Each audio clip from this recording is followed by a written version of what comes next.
Raindrops keep. If I keep singing it, I'm going to get a strike on my channel. Welcome back to Ruby on Nails, and today we have another sponsored video by Syrup Polish. So let's jump into this nail art.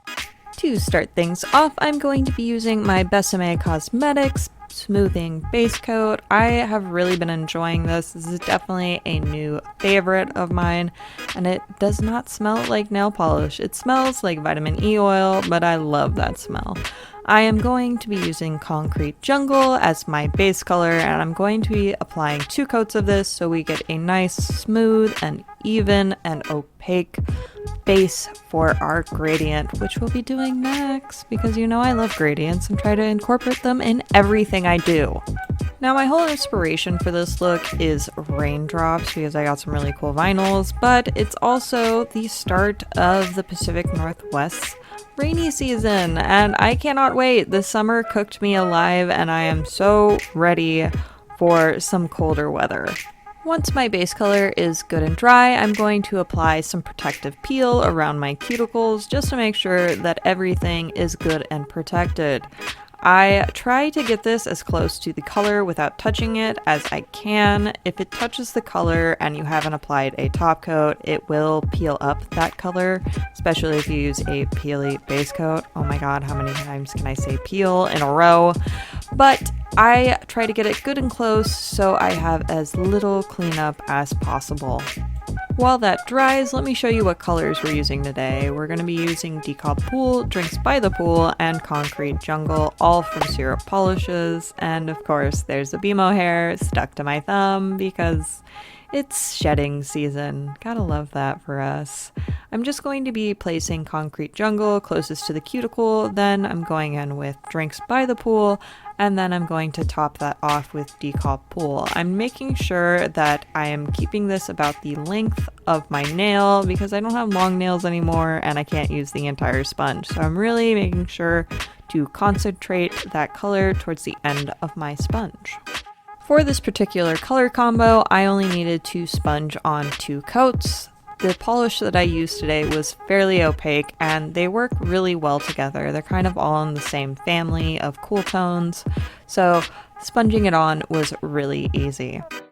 Once I am done sponging on my color, I'm going to go ahead and remove that protective peel, and because we're using nail vinyls next, I'm going to top off this gradient with some Seche quick dry top coat. I of course forgot to shoot my finger with the finished gradient, so enjoy this transition into a puppy break because we need to let that top coat cure.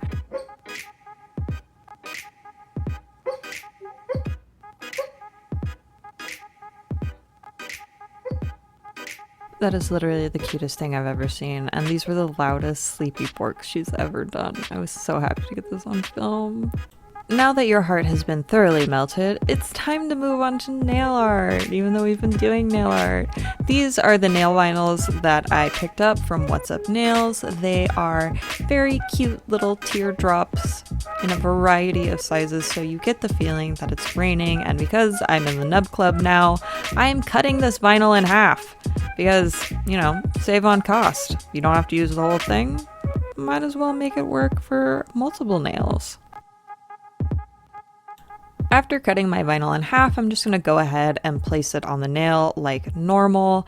I'm just going to put it in place and really press down the edges. However, I am still going to go in with some tiny scissors and trim all of those excess edges off. When you have these super detailed vinyls, I find that having those edges tend to just pull up the vinyl where it kind of sits on your cuticle and you end up with just a mess of flooded polish. So in order to avoid that, I just trim it all away.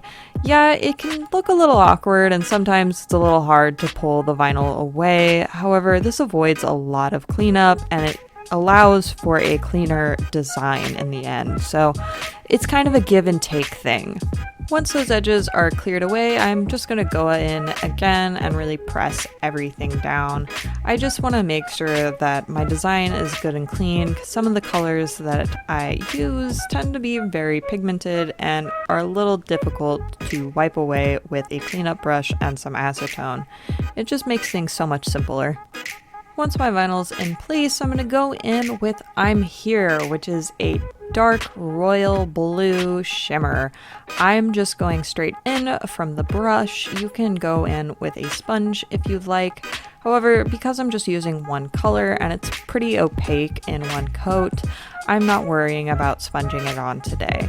I feel like I achieved a good opacity with just the brush, so that's what I did. If you use a different color, definitely make sure you understand how opaque that polish is, because it can really dictate how you apply it for your end result. Vinyls need to be removed fairly quickly before the polish has fully dried, so this is just what I found to be the easiest for this particular color.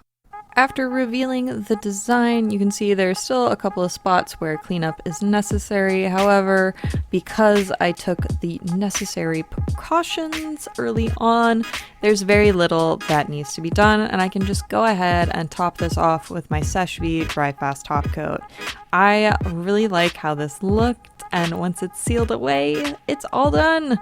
It's a fairly simple look, and we still get to enjoy all of that blue and gray wrapped into one nail art look. Thank you so much for watching this video. If you like this video, and if you like my videos, make sure to subscribe. I would also definitely suggest checking out Syrup Polish. They have a large variety of colors now, and you can use my code for 15% off. Bye!